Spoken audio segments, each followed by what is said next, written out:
All right, we're all set, my friend. Excellent. Great show. Great. You gave us some good stuff. I really appreciate that. Welcome to the Build on Beauty podcast, where beauty is born skin deep. Now, here's your host, author, speaker, entrepreneur, Cornell Jermaine. Thank you for joining me. I have a special guest. He is a best-selling author and the king of cultivating healthy relationships. Please help me welcome life and relationship expert, Cheyenne Bostock. Cheyenne, how are you, my friend? I'm doing great, Cornell. Thanks so much for having me on. No problem. We have so much to cover. You're a life and relationship expert who's passionate about the work you do. I'm curious, what life and relationship challenges did you have to overcome to get to who you are today? Thanks so much for having me on, and that's a great question. I love telling this story because people ask me all the time, how did you get into coaching relationships and talking about life and helping people with their dating experiences?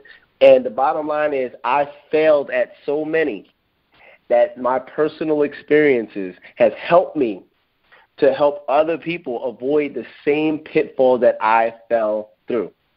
And so I started out in a relationship, and I was trying to figure things out, and I was passionate about this relationship. I wanted it to work, and it didn't work, and I ended up telling her, I said, you know what, this is a toxic relationship. This is dysfunctional, and I would rather live in a homeless shelter than spend another day with you. And then I found myself moving into a homeless shelter to avoid this toxic relationship. But at that point, when I was going through this, I used my social media platform to talk about the experiences that I was going through.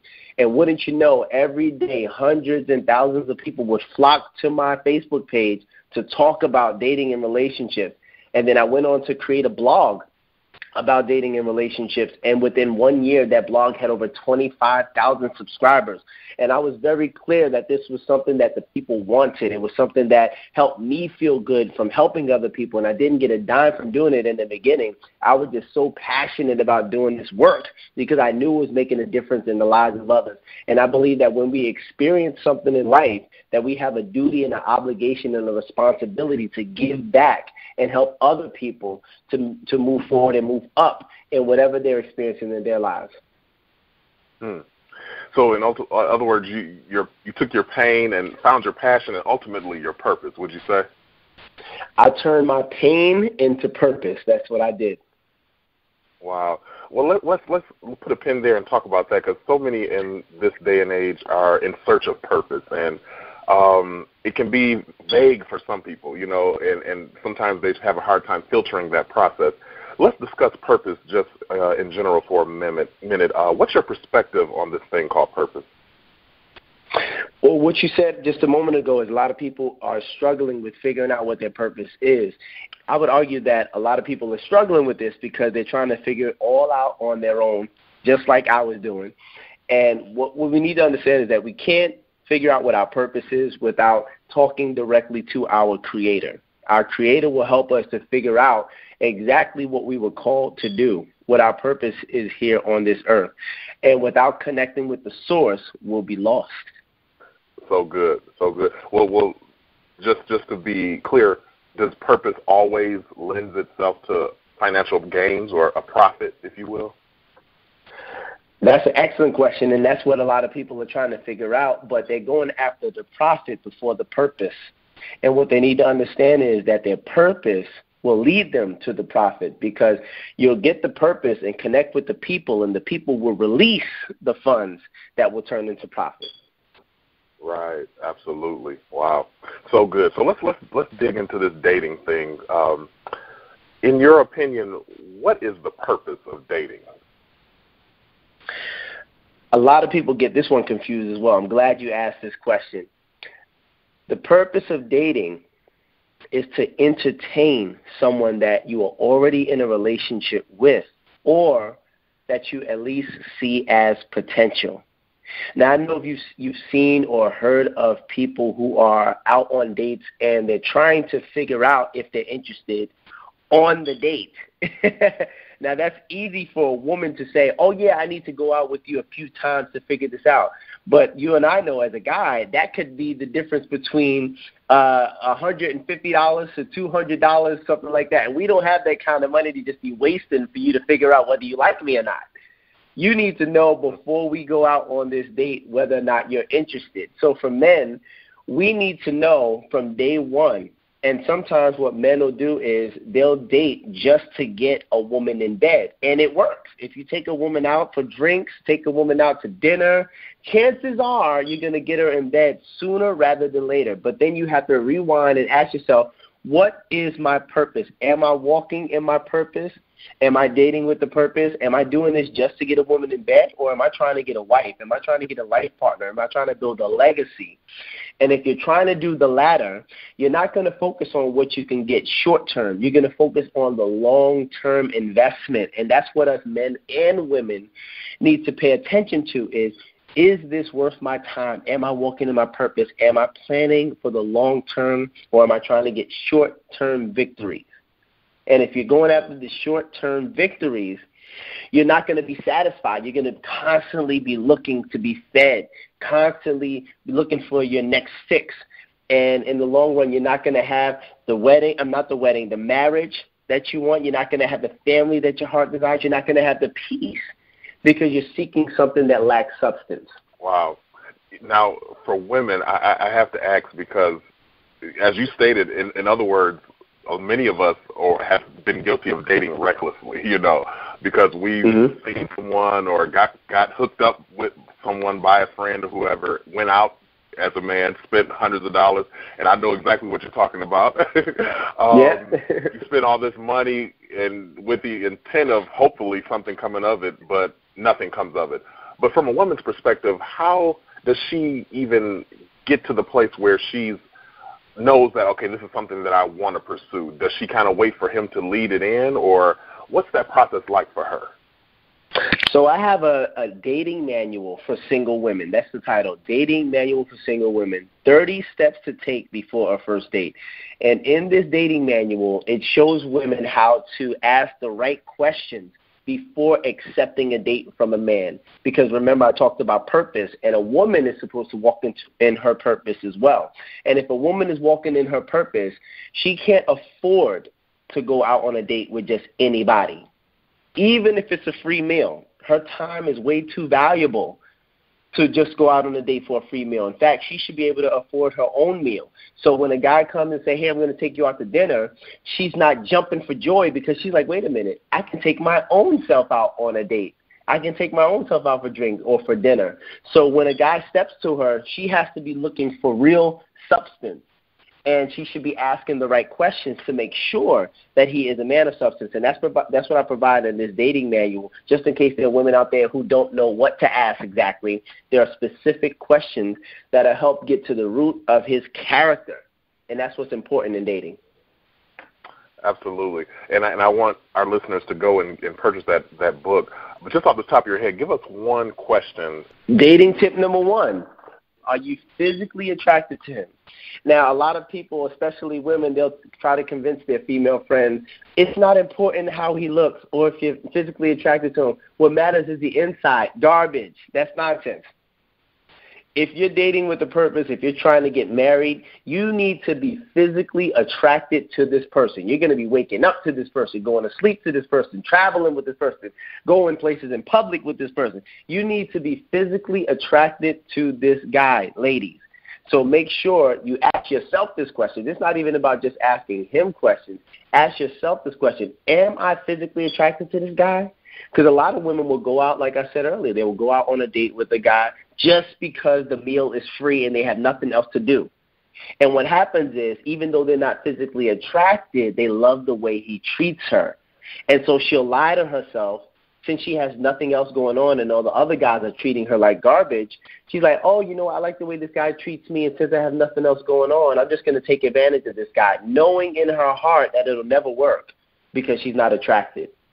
So avoid going down that road, ladies, dating a guy that you're not physically attracted to, where you'll be lying to yourself and him and only cause more damage later on down the line. And just choose a guy who fits every one of the details on your list, and that includes being physically attractive. Now, I've heard you say, and this is something that's different, that you suggest that women date multiple men. This is something that we typically don't see women doing. And us men, we do it all the time. Yeah. That's the thing. And what I love, I'm going to reference Steve Harvey's book, Act Like a Lady, Think Like a Man. I think that title was just genius. And I read that book. That was a book that I read before I wrote my book, and I was inspired to write my book as a result. And I was like, wow, this is genius. You should act like a lady and think like a man, because if you did, you wouldn't be so disappointed in dating, because we're not. We're having a blast. That's because we've got so many options that if you don't answer your phone, if you don't respond to a text, it's no problem. We've got 6 other options available, ready to go on this date with us. And so, ladies, you need to open up that bench. You need to make room on your bench and get some other people in the game if the other ones aren't playing right. And what this does is it gives you a pool of options. And so you can narrow down from that pool of options all the way down to one, the one who best fits your ideal mate. So many women are curious. Being a single man, how do you approach this game of dating? Well, it's the same way that I talk about in my books, the same way I talk about in my dating manual. And a lot of people, they are introverts, they are extroverts, and I say it's the same for everybody. First, you have to know who you are. When you know who you are, it's much easier to figure out who belongs in your life. When you don't know who you are, you'll date anybody. You won't have the same standards. You won't have the same requirements. You won't look for the same qualities in a person when you don't know who you are spiritually, emotionally, financially, and physically. I was having this conversation with a friend recently. I said, have you ever seen a bodybuilder date someone who wasn't into fitness? And he said, no, I haven't. I said, why do you think that is? He said, because that's a lifestyle for them. That's what they live. They eat it. They drink it. They build it. And so it would be difficult for them to date someone who didn't also live that lifestyle. That makes perfect sense because they know who they are. They've built themselves up. And so for single men and single women alike, once you build yourself up financially, spiritually, emotionally, physically, it'll be so easy to find quality dating options. When I hear people complain that they don't have any dating options, one of the first things I want is a photo, because a photo will let me know right away why you're struggling with finding quality dating options, because fit people can attract fit people. Wealthy people can attract wealthy people. Spiritual people can attract spiritual people. Emotionally available people can attract emotionally available people. So it's one of those 4 things that you're missing in your life that's blocking the flow of attracting quality dating options. Either you're not spiritually grounded, you're not financially stable, you're not emotionally stable, or you're not financially stable, and it's blocking your blessings. And the solution is to fix yourself. That's so good, because I find so many women who feel like they are doing the right thing. I know myself. I know my purpose. I'm doing this. I've done the work, but they still can't attract the quality man that they want. Could it be said that maybe they are dealing with the facade and they think they've done the work, or they think they have a grounded spiritual way about them, and they really don't? That's absolutely what it is. The universe does not lie. The law of attraction does not lie, but women lie. Women lie to themselves, and they do it a lot. And to attract quality people, you have to do work. It's not easy. It's work. It's transformational work. It's introspection. It's self-awareness. It's personal development. And so many people don't want to do it. That's why they're single for so long. And that's why you see all of these movies and magazines and newspapers and people on the radio and billboards focusing on women not being able to manifest love. You hardly ever hear about it from men, because the men, we're going after it. We know what we need to do. It's not rocket science. If you see a guy who's overweight and he's like, I can't attract a quality woman. Well, have you tried working out and eating healthy? Have you tried that? No, I haven't. A year later, you see this guy and he's a bodybuilder. Do you have problems attracting women now? Hell no, I don't. What do you think was the difference? I worked on myself. I built my body. And turns out women like that. You don't say. You don't say. But the women, they will rather say that in words. I've been working on myself. I'm emotionally available. I'm financially stable. I'm educated. I am physically attractive, all of these things. And it's like, okay, well, why do you think you can't manifest a quality man? Tell us why. And they don't know the answer why. But it's not difficult to figure out. All we have to do is ask the right questions and unpack the truth. Are you really connected to God, or do you just go to church? There's a difference. There's a huge difference. Are you truly emotionally available, like dealing with your issues, or did you just bury it and act like it never existed? Are you truly financially stable, or are you just making just enough to be comfortable? There is a difference. And when you're not honest with yourself about where you are in life, it will automatically manifest no matter what you try to say or do. If you look at a person's shoes, you look at a person's clothes, look at what they're driving, look at where they're living, look at the type of food that they purchase when they go grocery shopping, you can tell everything about the individual, whether they want to admit it or not. And the proof is in the pudding. So the secret is to be honest with yourself. And if you need help, ladies, reach out to a professional to get the help that you need. Don't go into your late 30s and 40s and 50s not manifesting everything that your heart desires. If you don't know how, confess it. If a person is struggling with losing weight, get a personal trainer. If you're struggling with your emotions, get a therapist. Don't go through life not getting the help you need. There are experts out there like myself who can help you to attract your ideal mate and cultivate healthy relationships. So get the help you need.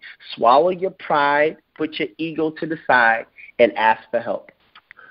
You mentioned something earlier in our conversation, and it's been a buzzword for so long, and many are starting to identify that they could be a victim of it, and that's toxic relationships. And we know that this can happen in both platonic and non-platonic relationships. But as it pertains to dating or marital relationships, what are some of the identifying factors of a toxic relationship? That's a great question. And what happens is we create these soul ties with people. And what that means is we put people in front of our God. Instead of putting God first, we'll put our partner first, or I'll put our spouse first. And we can't draw power. This is the problem. We can't draw power from them. And that's how we end up so weak. And you see it all the time. You see people in these relationships that don't make any type of sense. And you're trying to figure out, well, he's not holding a gun to your head. She's not holding a gun to your head. Why are you still there? That's because that person has power over them. And they have not figured out how to release themselves from the self-imposed prison and get their power back. And so when we depend on God and not on people, we're able to rejuvenate and get our power back and get restored. Whether that person stays, leaves, dies, goes to jail, doesn't matter. We don't lose our power because they were never the power source. And we need to get that right in relationships so that we don't end up in these lifelong commitments that only cause resentment and bitterness and just disappointment and frustration that manifests not only in the home and in the marriage and in the relationship, but it also affects the children if you have children. It affects your relationship with your friends and your family members, and then it trickles down into the workplace, because if you're not happy at home, you're not going to be happy anywhere else. And so we have to be aware of that and make sure that we're not giving power to people, and make sure we're not trying to get power from the people and get it directly from the source, which is God. Give us a couple of examples, or maybe just one good one, of the behavior that exists in a toxic relationship, whether it be from the man or the woman. What kind of behaviors do you see in that kind of relationship? Well, one of the behaviors that's popular is the lack of communication and the lack of understanding each other and the lack of empathy. And those things are important in any relationship. If you remove any one of those things, the relationship is going to crumble. And what happens is they're not operating as one unit. One person isn't listening. One person isn't speaking. One person isn't trying to understand. They're just hearing. They're not listening. And what happens is they are divided. And in a marriage, in a relationship, you're supposed to operate as one unit. And so there's just total dysfunction because you're not getting what you need from your partner. What ends up happening is if you're in a relationship and you're talking to your partner and they're not listening, they're not understanding, they're not giving you feedback, inevitably and eventually you're going to outsource to a close friend or a relative or someone who you feel understands you. Everybody wants to be understood. And I read this awesome book called The 5 Love Languages, and that helped me to gain a greater understanding of myself. And when I'm in a relationship, understand that partner, that my needs aren't necessarily their needs. And when you're in a relationship and in a marriage, you have to focus on the other person's needs. And so you'll know that the relationship is toxic and dysfunctional when neither one are focused on each other's needs. So good. Recently you tweeted, animals never address issues, they just do as commanded. Be careful involving yourself with someone who is more committed to their pet than actual people. And I must say this is so true in this day and time where abandoned dogs get more media attention than some fallen humans, you know? Oh, yeah. But I want to flip that perspective and see what your thoughts are when it comes to people being so desperate to be in love or in relationship that they lose all sensibility. And in some cases, they lose what I would call their identity. In relationships, how does one express love and loyalty while maintaining their identity? Well, your identity comes first. Remember earlier I said if you don't know who you are, you won't know who belongs in your life. And sometimes we are so quick to get in a relationship for validation that we skip the personal development process. And so from 0 to 18, we're in a relationship with who? Our parents.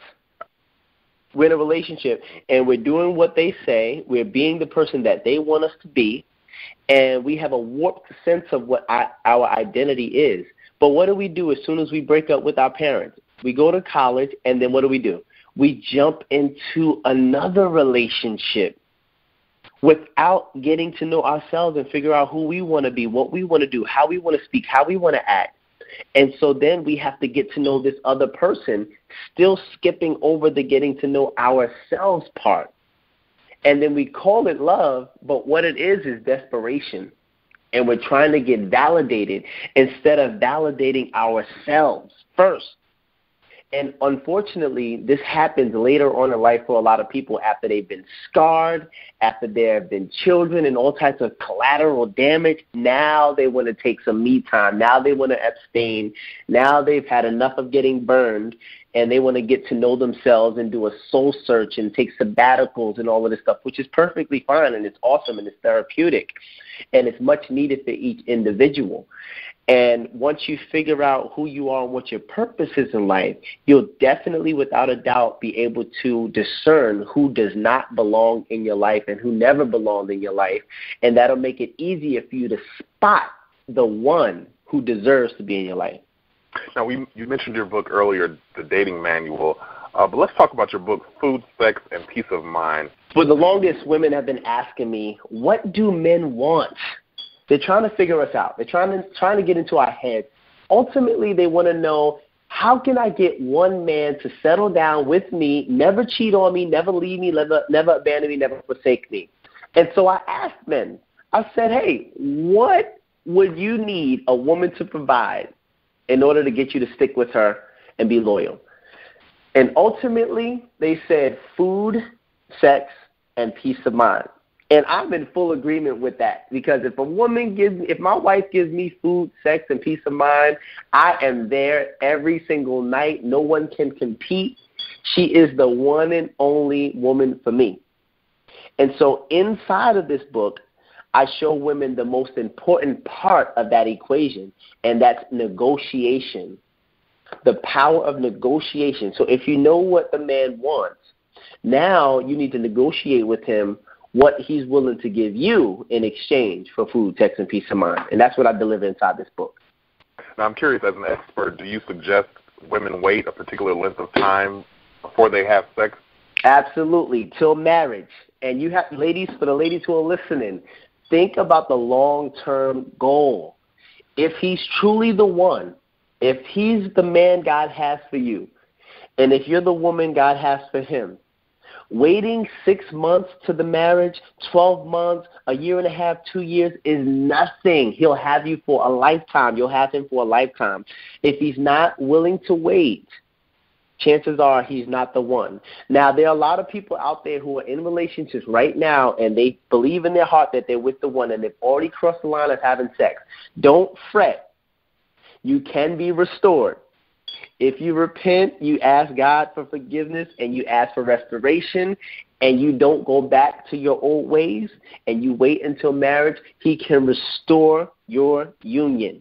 But I highly recommend to create honor, dignity, and respect in your marriage that you guys wait until your wedding day.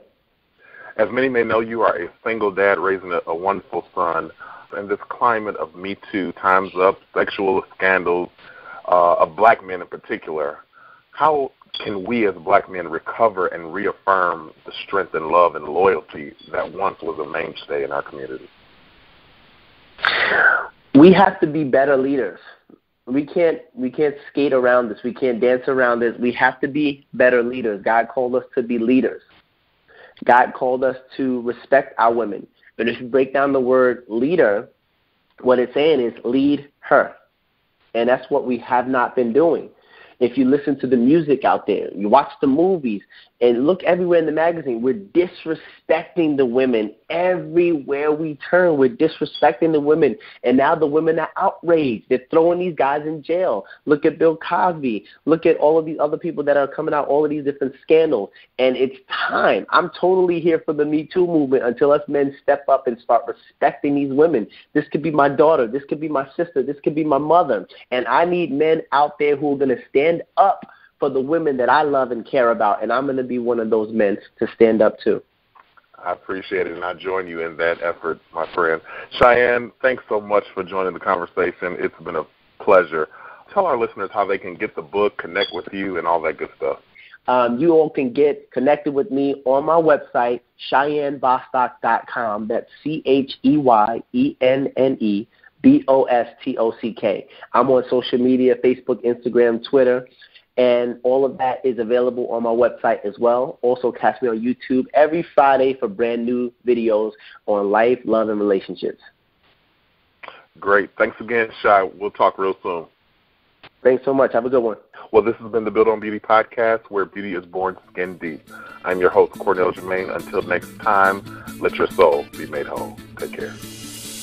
Thank you for listening to the Build on Beauty podcast. For more information about our host, please visit CornellJermaine.com.